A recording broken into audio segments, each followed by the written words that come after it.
It is so fun to see you guys. Okay, I'm going to take the chat down because I get really confused. And then I'm going to keep the Q&A. I'm actually going to keep it there. Okay, let's go, people. No time to lose. I know you're all busy people, aren't you? Let's go. Welcome to Business Mindset. This is the first Business Mindset in March. It's March, right? Yeah, it's March. Oh, I get so confused. Crazy pants. So today we are going to talk about 10 things that sabotage your progress. And it's not what you think.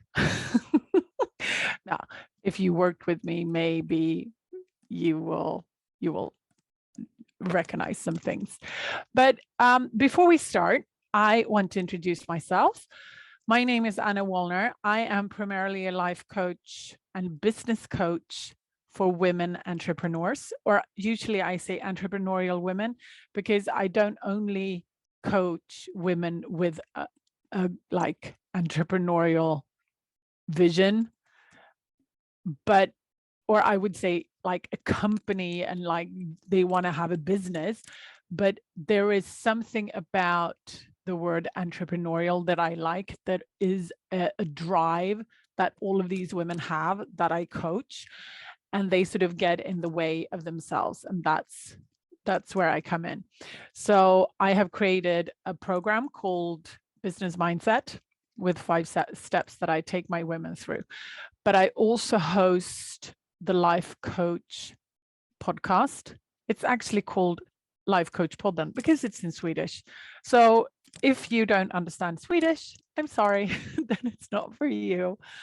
But I do coach internationally because I have international clients. I love all of you. Of course, I want to help all of you, but my focus is, of course, Swedish women, because we don't have so many life coaches in Sweden. I'm basically the only one, or I am the only one teaching in my expertise. We have some others that teach other things, but not this that I teach.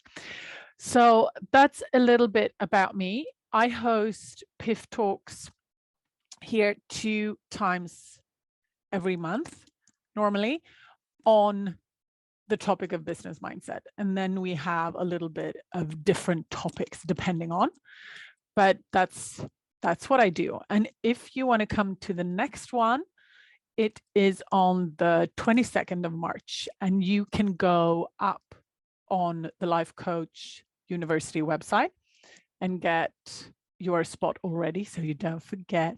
We don't want you to forget. So what is the Life Coach University anyway? If you're the first time here, I want to tell you that you have landed on a pay it forward platform. The Life Coach University is a pay it forward platform. So all of us coaches here, we coach for free.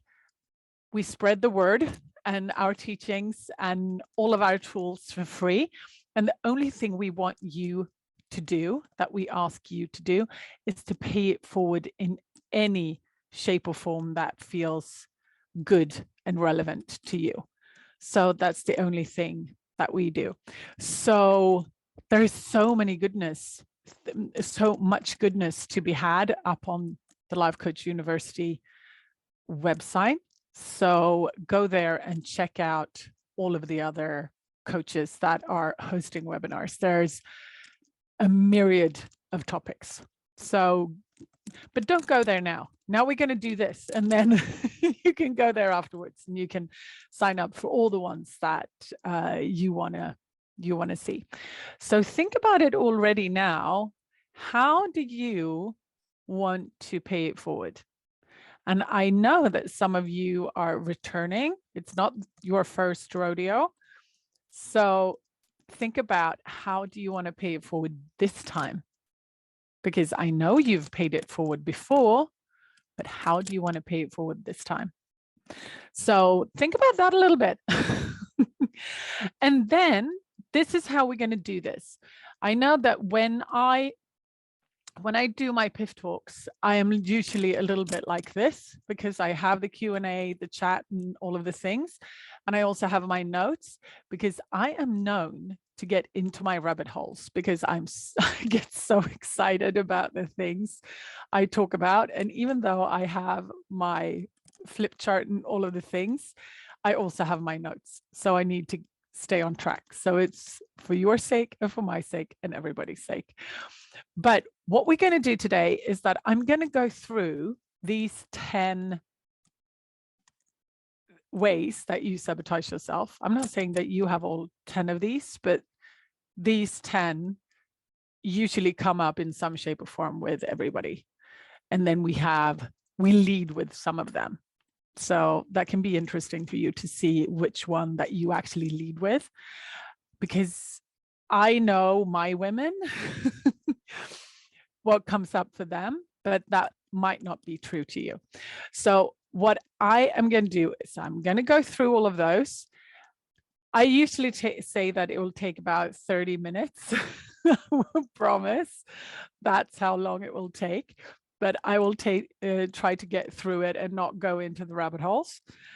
And after that, I will round up and I will take your questions, and we will absolutely stop on the hour at the latest. Sometimes I am a little bit quicker and I will let you go a little bit quicker, but at least top of the hour. And if you have any questions for me, write them into the Q&A. I'm going to try not to be super distracted about the Q&A, and I'll try to sort of round them up at the end. But if I catch a glance and I see that something is related to what I'm talking about, I might answer the questions as we go along. But otherwise, I will answer them at the end. So don't worry. So let's do this. So today's topic. This is today's topic. How do we sabotage ourselves? And in my experience, we sabotage ourselves in two ways. No, let me start over. We have two different types of obstacles in our ways. And that's obstacles that we need to overcome to be able to reach our vision and goals. One part is external. That is things that come left, right, and center. It can be lack of money. It can be lack of time, lack of some kind of resource normally. It can be something that happens on a Tuesday that you just wasn't ready for. Those are all external things that happens around us. That is not the biggest problem. A lot of my clients, they come to me and they say, oh, well, you know, I don't have enough time, or I don't have enough money, or this or that, like all the external things. And all of those things are normally so easy to get over, like find a solution and actually cross them. That's usually not the biggest issue. What is the biggest issue is our internal ways that we come in our own ways. Excuse me. And this is, I would say, all of these things, the 10 things I will talk to you about today, all of those come straight from your lizard brain. And that's what I say when I mean, what I mean with the lizard brain is like this instinct brain that we have that has kept us alive and made us evolve up until now. But this brain is trying to keep us safe. And this brain hates change. That is the biggest issue why we have it sabotage our progress, because we want to create some kind of forward movement. We want to create some kind of change. Otherwise, you wouldn't be here. Because the people that are happy the way they are and they don't have any sort of drive to go anywhere else, they wouldn't attend a life coach webinar, I'm pretty sure. So I would presume that you have a drive, you're going somewhere, you want to evolve. And the lizard brain is programmed to stop you because it doesn't like change. Because change means uncertainty, and uncertainty is dangerous because you don't know when you create that change, what's going to happen. You don't have a crystal ball, so you can't see into the future. So your lizard brain just goes like, no, no, no, go back into the cave. You're safe there. It might not be very comfortable in your cave, but at least it's known. It knows what it has, but it doesn't know what it's going to get. So whatever it is you want to change into, how you want to evolve your life, your business, go towards your vision, change things in yourself, it will go like, no, no, no. We don't like that because we know what we have here, but we don't know what's going to go over there. We don't know what's going to happen over there. So this is basically 10 strategies for keeping you in the cave. And they are so freaking sneaky. And that's the problem. And this is the problem. When I talk to my women, I'm like, you can't even start to imagine how much relief you will feel when you start to unravel these things, when you start to get on top of them and realize that they're not true. You're debunking them one after one. It's like the world just gets bigger and bigger and bigger, and the possibilities are just endless when you realize that you don't have to listen to your lizard brain. I normally call her Helga. I got that from my coach, Amy. She calls her Helga. And Helga, she can be pretty nasty, but she does it because she loves us, kind of. But the only problem is that Helga has sort of things a little bit backwards now. Things are not really that dangerous that she thinks, but she is convinced that her mission to save us and keep us safe is the absolute most important thing ever. So with that said, let's go into the strategies. Here we go. Okay. I am going to see if you see that. Yeah, you see that. I'm sorry. When I wrote it, you can see it sort of gets more and more cramped. I'm sorry about that. Okay, so these are Helga's strategies. And I would say, even though now when I go through them, they might not sort of ring a bell with you like, oh yeah, that's me. But most of us have these things a little bit. Then we usually lead with some of these. Like some are super perfectionistic. Some people are like super logical. And someone sort of is a complete people pleaser. So we all have them a little bit, but we lead with some of them. So now when I go through them, try to think, what is your biggest one? And it's super fun. You can always put them in the chat. It would be fun to see what you think you lead with. So anyhow, so the first one is that, and this one I would say everybody has. Everybody has a Helga judging them. So we're judging not only ourselves, but also other people. This is a human thing that everybody does. And it comes in our way in so many ways. And I will go into it. But it sort of judges everything about us and about the world and other people. And this is something that grows within us through socialization and from we're kids and what we learn and all of those things. But everybody has a judge for sure. Otherwise, we basically wouldn't survive. So that's number one. Number two is that Helga will, she's a complete perfectionist with some of us, not everyone, but she will convince you or try to convince you that things needs to be perfect. And the word perfect is so sneaky because perfect, it's in the eye of the beholder, right? So it is not obtainable, which is the whole problem. Because when you strive for something that isn't obtainable, you will run in a hamster wheel and you will exhaust yourself. And it's so, it was actually someone who asked me yesterday, a complete, I won't go into it, but a complete stranger asked me if perfectionism could ever be good. And I'm like, no, because that's what Helga is trying to tell us. She's trying to tell us that she is making us believe that things needs to be perfect for our benefit.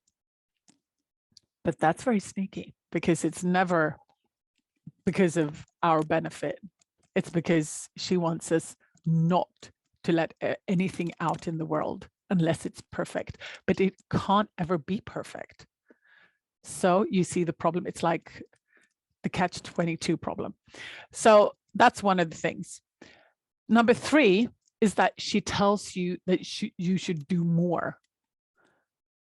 She wants you to achieve more. That's also like the moving horizon. It's never enough. You should always do something else, right? I know so many women have like number 2 and number 3, like crazy pants. I mean, my women, these are absolutely the top 2 that my women struggle with. So I don't know about you. But then number 4 is that she might try to make you avoid things because things can be unpleasant, and it can be conflicts, it can be feelings, it can be anything. But she's like, no, don't go there, go here, because there it might be danger and scary and uncomfortable. So just avoid it as much as possible. Then number 5 is trying to convince you that you need to be in control. And not just control yourself, but of course also control other people and control circumstances around you, which is really not possible that many times. So this is also something that comes in our ways. And number 6 is trying to trump you with logic and truth. And I would say rational thinking. So she's trying to convince you that the change you want to create, it might not be reasonable. It might be impossible. Just look at the statistics. I mean, if you want to create a successful company, for example, she's like, no. 50% of businesses fail within their first year. And she's like, that's the truth. But it doesn't help you when she does that, right? And we're going to go into why in a minute. So that's number 6. Number 7 is that she makes you focus on danger. And this is danger perceived from Helga's point of view. But the thing is that Helga is not really updated. She's like, well, previous, when this was actually helpful, we had like dangerous animals we needed to watch out for. We needed to sort of stay safe, stay in the cave because of like our physical survival. But we don't have much of that anymore. Of course, I have friends in the Ukraine, seriously, that don't even get me started. This is not a political webinar, but they are actually in danger. Then Helga has something reasonable to do to watch out for snipers or whatever. But here, where we are watching this webinar going about our normal lives, Helga usually gets pretty bored because there is no real dangers. So she makes up dangers. She's like, ooh, that person probably don't like you. You should probably watch out. Or if you do that, or if you say that, you might be in danger, as in like pushed out of the tribe or whatever. So she's making up all of this shit, to be honest, to keep you in the cave. She's trying to convince you that where you want to go, the change you want to create, that implies danger. And she's just misinformed, but we're going to get back to that. And another thing that she does, which is number 8. Yeah. Danger 8. Yeah. She's trying to make you believe that you need to please everyone. And this also has a little bit to do with the controlling part. She's like, if you please people and they are happy with you, that means that you are a good person and that you can feel safe. But that's actually a lie, because that's, how do you even please people? You're not even sure how to do that, or you can't control other people. We'll get back to that. But that is a huge obstacle when you're trying to be a chameleon to please everyone else. That doesn't really help normally. And number 9, she sometimes tries to strategize to make you feel like a victim. She tells you that you are not in control over your own life, your own feelings. You are definitely not control whether or not you can create the vision that you want. So she's like, no, you're the victim here. You can't do that.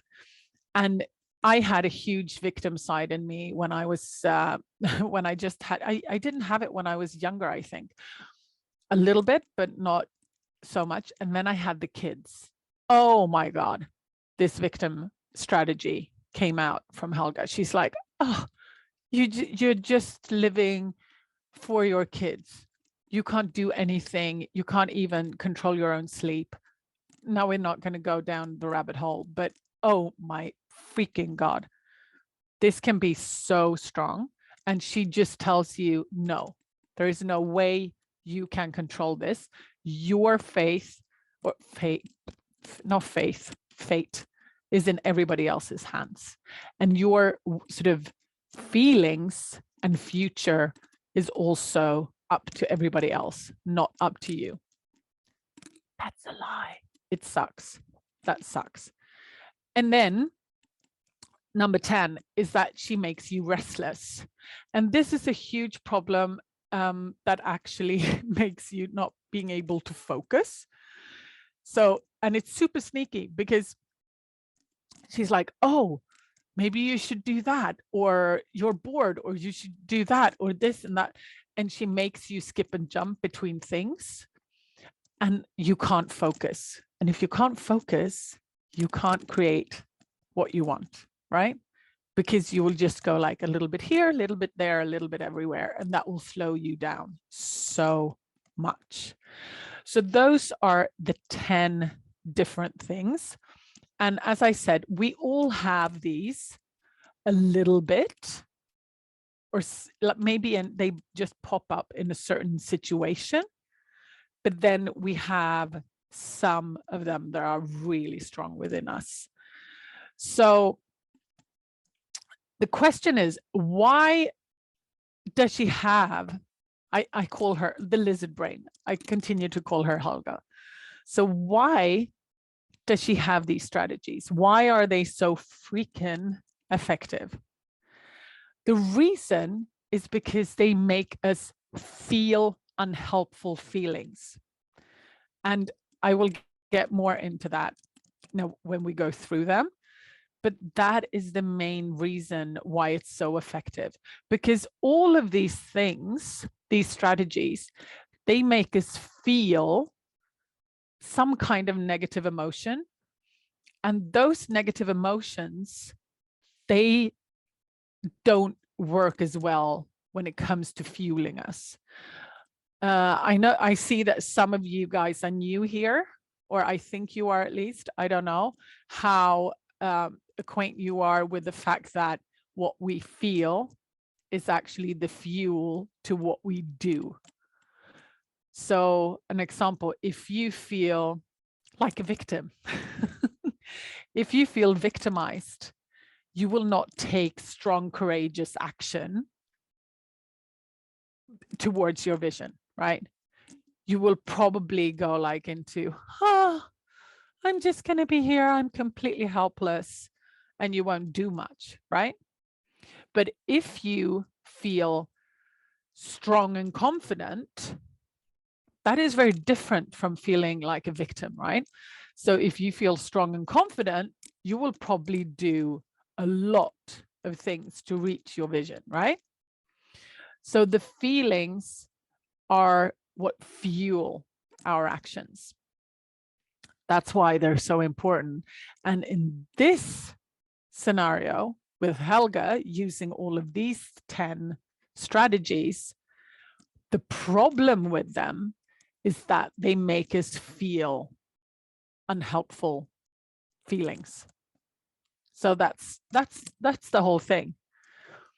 And that's why the work we do is so much fun, because we take all the control back and choose what we want to feel. And that's the best thing ever, because when you control your feelings, all the actions, they just flow out of you and you create the results you want. And I'm not going to go down the rabbit hole. I'm saying it all the time. So, okay, let's take them from the top, because what I want to do, and here I have some notes because I have prepared my brain for you. So what I'm going to go through is actually the strategy she has, how she uses it, what feelings it produces for you or can produce, at least in my experience, and what type of result that ends you up with. And in this case, it's not a result you want. So when it comes to number one, the internal judge, when she's judging you, she basically tells you that you are constantly coming up short. And not only you, but she's probably using this technique for you to judge other people. Like they are not acting the way they should. They are not producing what they should. They're not acting the way they should. And so do you. She's like, and when it comes to us, and when the women I coach, they can probably, or very often, be quite okay with other people, but they judge themselves extremely hard. They always come up short when it comes to Helga being the judge. And I would say this has to do with the socialization that we at least in the West, our women in the West are socialized in. Like there is always that horizon. Like you never do enough, or you're not a good friend enough because you haven't called as much as you should. Or, I mean, this comes up in everything. You're not a good wife because you didn't blah, blah, whatever. She's constantly judging all of the time. And some of us has a much stronger judge, and some of us has a little bit more sneaky judge.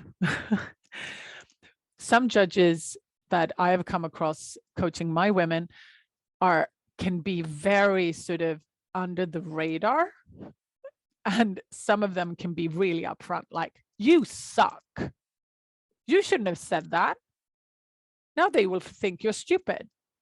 So it can come in many shapes and forms. But what it usually ends up happening, or what it leaves you with the feeling of not enough, worthless, or in many cases stupid, because of this constant judging.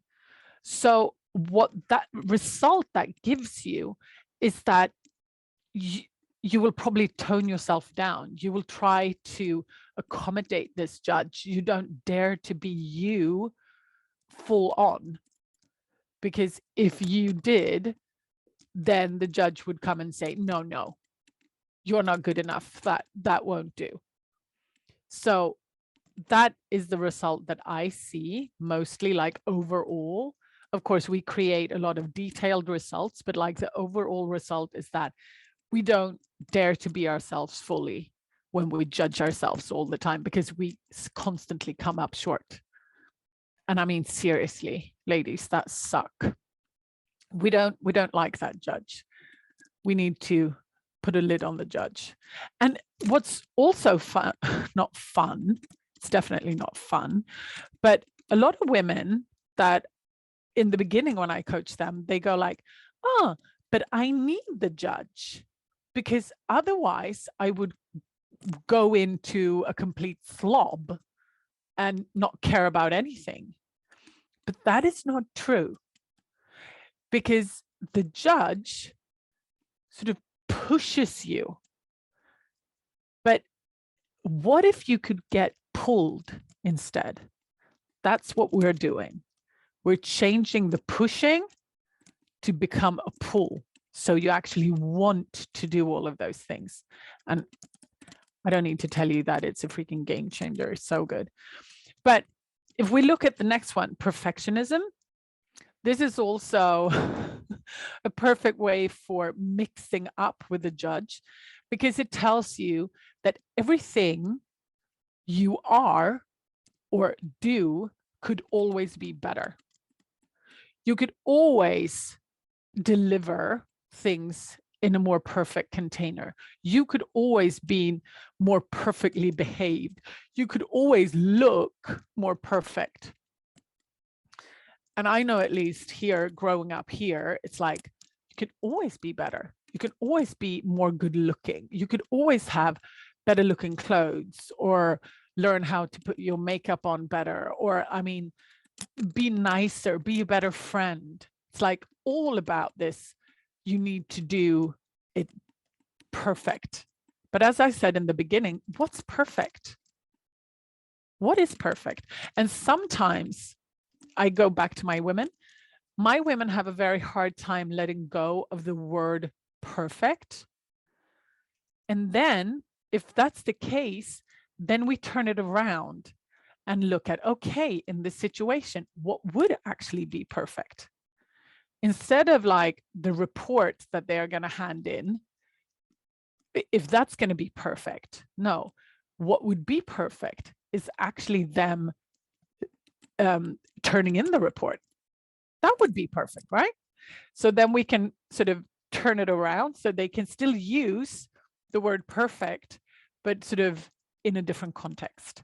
Because when you try that to make everything better and you think that everything should be better, what that leaves you with, feeling wise, is stressed, feelings of inadequacy, and sometimes fear, like the fear that it isn't perfect. What would actually happen if it wasn't perfect? Well, usually nothing. When we sort of come to the core of it, nothing would happen. But this is something that Helga tells us, that no, it needs to be perfect, and then we're super stressed, or we feel inadequate, or we're scared, or there might be some other feeling, but that's like the most common ones that come up. And what happens then, the result that you create, is that you hold yourself back. And if you are a business owner, when you go like, oh, it needs to be perfect, I need to do this, I need to do that, what actually happens is that you don't put out the things that you could, because you're constantly working on them. And you're spending, instead of spending like 2 hours on something and then put it out and see what people say about it, you might sit days with it. So you hold yourself back through this perfectionism. It's a very sneaky strategy. But Helga tells us, no, it's a good thing, because I will guard you so you only put out like quality things. But the thing is that when you're a perfectionist, you have such a high standard of delivery anyway, So even if you do, my first coach, she said B minus work. And I think it's so good. So when a perfectionist does B minus work, it is above and beyond. So we don't need to worry about that, right? And also in connection to that, I would say, is this feeling of constantly achieving to do more. This is something that people bring to me all the time. It's like, I have this constant feeling that I should do more. I should have done this. And this sort of like achieving on steroids, like hyper achiever, it's just like, I should have done more. You never get to the horizon. You I get so excited. You chase the rainbow, but you never get there. You never get the gold at the end of the rainbow. So this just makes you feel stressed. It makes you feel inadequate. And it also puts you in complete lack, because you always focus on what you should have done, what you could have done. You're like, okay, yeah, I did all of these things. Yeah, but what about over here? I didn't do all of these things, hence I suck, or I lack all of these things that I should have done. And it's this, it can also translate into things that you have. You can also be like, oh, I have all of these things. Yeah, that's nice. But I should have, if I was successful, or I don't know, whatever, I should also have all of these things. So it puts you into this lack mentality that you always should do more or have more, or the constant struggle. So that is super sneaky of her. She's like, no, it's the truth. You should have done more. And we're like, oh, okay. But what it does with us, the result it gives us through that stress and inadequacy and lack, it's just makes you always, it makes you run constantly, and it makes you burn out. You burn the candles at both ends. I don't know if you can say that in English, but we say that in Swedish. You burn the candles at both ends. I've never seen that type of candle, but you get the vision. So no, bad, don't do that. Oh, now I need to speed up. Okay. So the avoiding, we're only up there. Okay. So the lie that Helga tells you that makes you avoid things is that you need to focus on something else. And it's usually like, don't go there. If you go there, there will be like conflict or something that will be uncomfortable. So let's go over here. But we are aware of the fact that we're avoiding something. So then we feel stressed or we feel guilt or shame that we do this. And I see this with my clients when it comes to avoiding different feelings. And what do they do when they try to avoid feelings?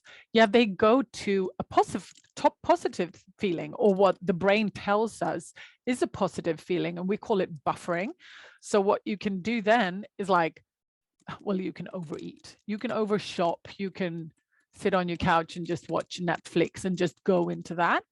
And it feels good in the moment, but then what does it actually cost us? Well, it costs us what we really want in the long run, in the long sort of your vision. That's the cost. So when she's teaching you to avoid things, you also avoid your vision. That's what happens. That's the result you get when you get swept in to like, oh, avoid that feeling. Avoid oh no, go somewhere else. So the avoider, so sneaky. And the next one is, of course, the controller. We've all met a controller that sort of leads with this controlling side, right? And it's not just women, it's men as well. So what Helga is trying to tell us with this strategy is that we should control ourselves, but we should also control others and the circumstances around us, because then we can make sure everything will work out and it won't sort of turn into shit. So, but we all know that controlling things, and especially people, is pretty tricky. So, and it usually doesn't work at all. So it just leaves us with like stress over the fact that people don't do what we try to make them do when we want to control them. And we get super frustrated and sometimes also very angry when people don't do what we try to tell them, or they don't agree with us. And we're like, we're going to do it this way. And they're like, no, we're like, fuck you. Oh, excuse me. But so when we try to control everything around us, it doesn't work out that good, because people they don't want to be controlled. So what we do is that we create an unnecessary struggle for ourselves. And sometimes, as I said, we also annihilate people because they go like, yeah, see you, Susan. This controlling, it's draining, to be honest. And then when we come to, where are we? With the logic and the truth, that this is one of my things that my Helga has been trying to tell me so much. She's like, no. We need to be rational about this. This is not reasonable, what you're trying to do. This vision that you have, it's not reasonable.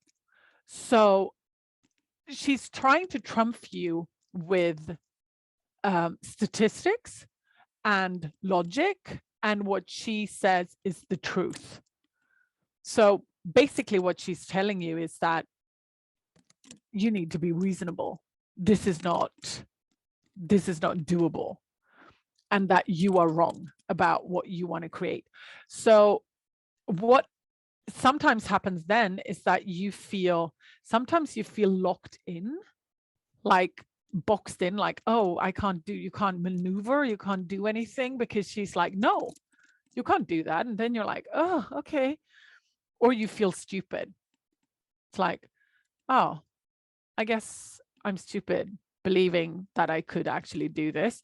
And you might also come across people that tell you this. It might not only be Helga, it might be Helga, but with other people that come and say like, oh, you want to start your own company? No, but that's not logical. That's very, 50% of all the companies die within the first year. It's their Helga telling them like, no, that's not reasonable. So this is a huge thing, or for me, it was a huge thing. And I've met so many people that have this as well. And then let's go on to danger. So danger is also like we said, focusing on possible danger is because she keeps you spinning in like catastrophe scenarios. So she's trying to tell you to watch out. But like we talked about before, she's not really updated. We don't have a lot of, or not all of us live in the Ukraine or other conflicts, or have like famine or saber-toothed tigers or whatever around us. So most of us are pretty safe. But then she's like, no, watch out there. And she's trying to make you spin in all of these things that she tells you could happen. That will leave you stressed, worried, and probably quite scared. And the result is just that you will spend the time with these catastrophe thoughts. And when you do that, you will probably just want to run and hide, and definitely not create the change that she says will end up in complete catastrophe, right? And if you recognize this one, the people pleasing, if you don't have it, I'm sure you know someone else that has it, because it's super common, that we just want to please everyone to feel safe and good enough.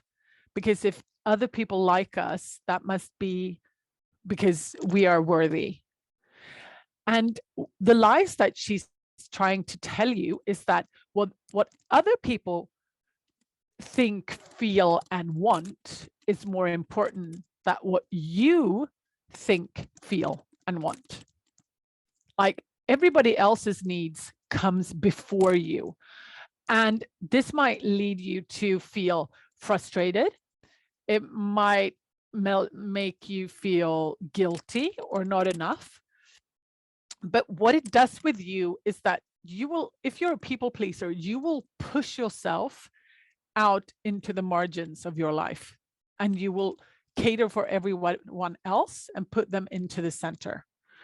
So you're trying to please other people to get validation, because she tells you that you need to take everybody else's needs into account before you take your own needs into account. And when you do that, you never really get to yourself, because there's so many people, so many thoughts, and so many needs around you, right? So that's a huge thing too. And when about the victim that I told you about, my story a little bit, is that basically the lie that she tells you is that you are not in control of how you feel or the situation you're in. So she will just go like, no, that's out of your control. It's in everybody else's control to control your feelings. The reason why you feel the way you do is because of other people. The reason why you can't reach your goals is because of circumstances or other people. So when you are a victim, when she makes you feel like a victim, of course, you will feel like a victim. You will feel victimized, but you might also feel powerless. You might feel resentful. And very often we feel quite bitter. We go like, no. And that trait is normally not perceived by other people as favorable. But when you feel powerless and resentful, I mean, the result that you will get is that you won't take responsibility for what you want and how you want to feel. You will put it all into everybody else's hands. So that sucks, right? So we don't want to be a victim. That's the worst ever. I've been there, believe me. So if you have any of that mentality, get it sorted out for your sake, because that's the worst feeling ever. And the last one, she's trying to get you to feel restless. And how she does that is by telling you that you should probably do something else with your time. And that, so then you will go into, oh, maybe I should do this, or maybe I should do this, or maybe when you when she's doing this, you get like squished between two chairs and get restless and like, oh, I don't know what to do. I don't know what to do. I'm so bored. So you might feel restless, you might feel bored, or you might feel stress. It depends a little bit on like how she's feeding you this lie. But basically the result it gives you normally is that you hop from one thing to another and you can't focus. Hence, you won't get anything done towards your vision, right? So when she's giving you this restlessness, it's a super sneaky thing because it will keep you so stuck. So these are what's really getting in our way. So if we just round the thoughts up, all the thoughts that I've been talking about, I actually wrote them down. So when she makes us feel stupid, worthless, not enough, stressed out, inadequate, in fear, lack, or she makes us feel stupid.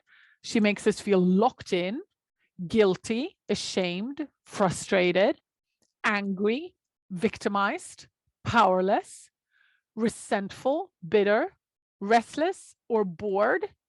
I mean, all of these feelings, just taste them. I mean, how do you think you will act when you feel any of these? I mean, many of us live quite a lot in these, in these feelings because of Helga. And when you feel like this, what do you think you will do? Not that much when it comes to creating your vision, right? Because the reason why she's using these is because it will keep you from doing anything to reach your vision. It will keep you stuck. That's for sure. So this is like 95% of why you're not getting where you need to go, I would say. And the solution, my friend, is of course how to control what you think and choose what you want to believe and who you want to listen to on purpose. Because we don't only have Helga at the back of our heads, we also have our evolved brain. And my coach Amy calls her Gigi. So I'll just go with it. I'll call her Gigi. And Gigi, she is also an option to listen to. She has like the vision. She's like, no, we're going over there. This is what we're going to do. You're super good. Well done. She's like your best cheerleader ever. And when we can learn how to listen to Gigi instead of listening to Helga, everything changes. And this is what, of course, what I teach my women. Because it's 95% of what comes in our way. So this is one of the steps in my 5-step process that I teach my women, how to go from A to B to reach their vision. So yeah, that's what I have for you, my friends. But I really, really encourage you to, first of all, think about where do you come up against these things? How does Helga speak to you? What strategies is she using against you to keep you from evolving? Because you probably don't have all of these like really on top. You probably have some of them that, you know, like, yep, I do that. Absolutely. She's telling me this. And some of them might be like just in like one little situation. So get curious about it, because awareness is the first step to change. So be aware about it, and be aware about the fact that it's Helga trying to hold you back. That's what she's trying to do. Okay, my friends, now we are going to see if you have any questions for me.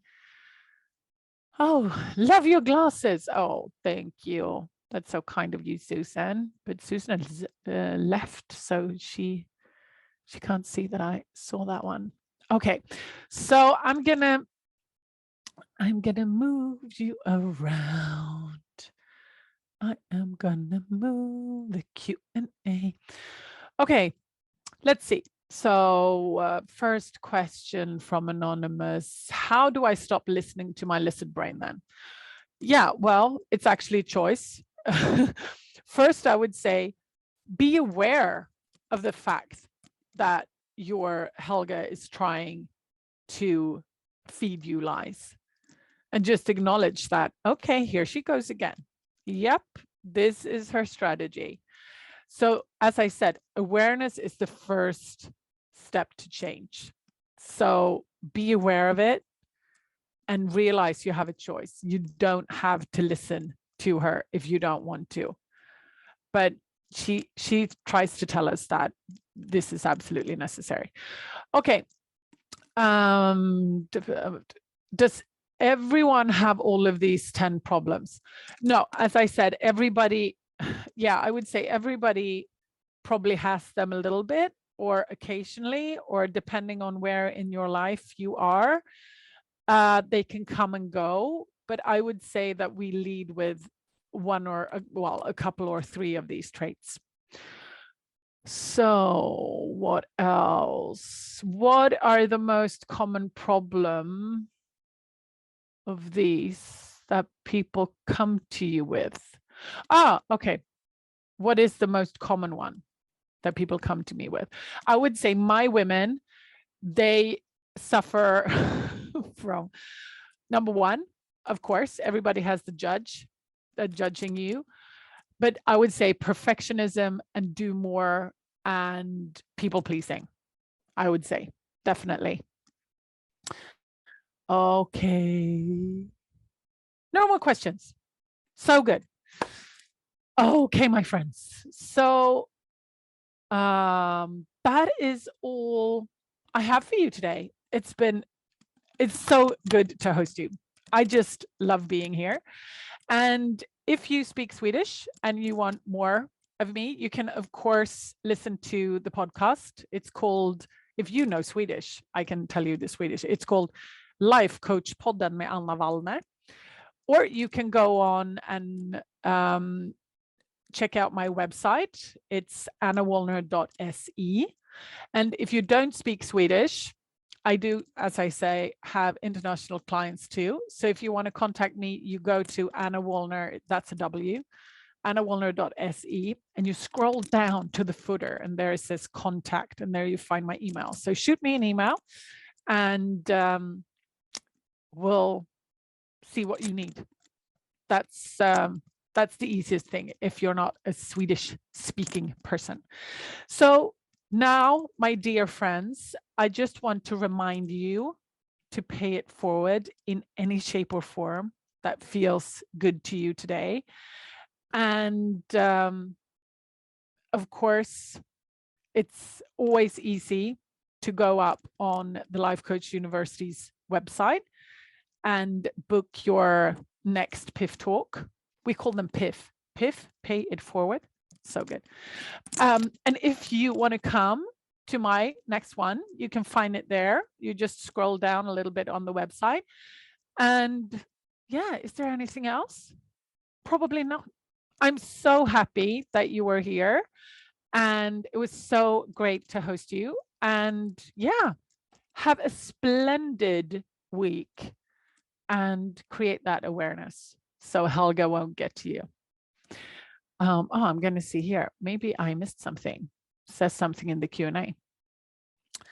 Where is the Q&A? Where did it go? No, it didn't. No, it wasn't. I had seen all of those. Have a great week.